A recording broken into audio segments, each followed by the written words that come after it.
Hi, so I'm going to show you now how to sew one of these from the pattern. So you probably already downloaded and printed this, and this hasn't been done in marker, so you probably can't see it very well. But trust me, the pattern that you have is on this piece of paper right here. So what you're going to want to do is cut out the pattern, and you'll have little pieces that look like this. They just won't be all color-coded like mine. And what's really important to remember is that it says fold. And what you want to do where it says fold is, for example, you want to, the fabric needs to be cut in half. The fabric needs to be folded in half, and you need to have the arrows that says fold on the folded part. That way looks like you're only cutting out half of the pattern, but then you open it up and you have the full pattern. So for each cover, you're going to have one piece that's oval shaped. You're going to have two pieces, excuse my unprepared mess, you're going to have two pieces, ignore that, you're going to have two pieces that are half with a hole, and on this one I have one of the pieces of paper has a print on it and one piece is gray. It could all be the same color. I just get bored doing it all the same, so I change it up. So, and then you're going to have a half moon piece, and that's it. So the first thing you're going to do is take your half moon, and you could iron this if you want to. I never do. I fold it that much. How much do you think that is? 1/4 of an inch. And then I fold it again. And then I pin it. And then I stitch it. So you'll end up with this piece. And then you take your two pieces that have a hole and you put the right sides facing each other. That means the side that you want to see, the correct side facing each other.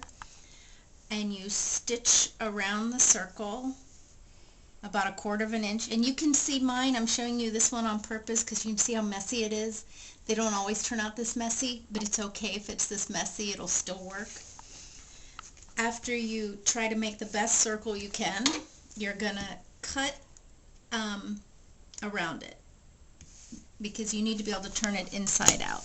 So I'm just snipping it, and I'm snipping it within a couple millimeters of the edge of the stitches. You don't want to go to the stitches, but you just need to be able to turn this inside out. So just put a bunch of snips all around. And then you're going to turn this thing inside out. And it seems kind of funky to do, but you're going to go like this. So then you have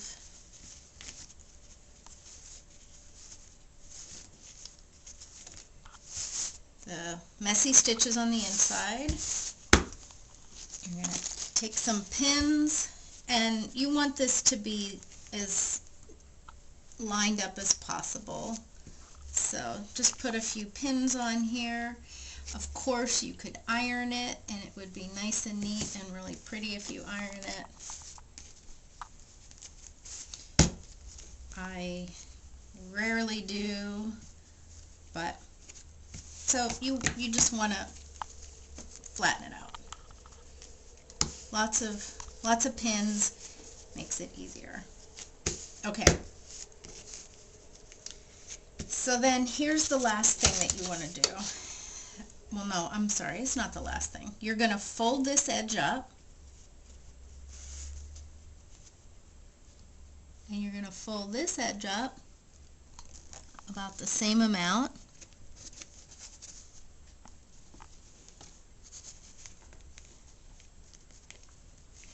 Put a few pins.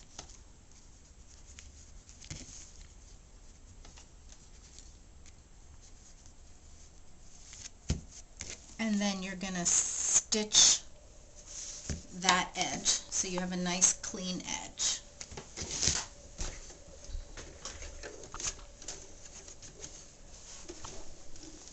I folded it up about a quarter of an inch, a half an inch.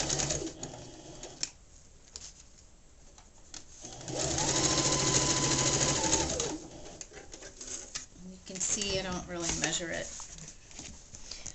Okay, so then, now this is the last stage. You have your correct side, and then we're going to put the right sides facing. So when this bag is finished, I want to be able to see the monsters. So of course my pins are on the wrong part. I should take all these pins off, because otherwise they're going to be on the inside and I'm going to poke myself. So you want to line this up. Whoops, I'll be looking for that later.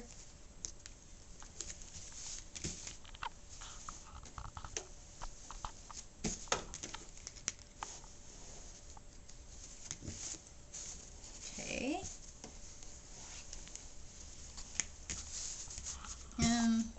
There we go. And now I need this. And again, we want the right sides facing. So I want this nicer side, this nicer edge facing versus this side. Although it really doesn't matter if you make a mistake. And you want to line that up. I think I did something upside down.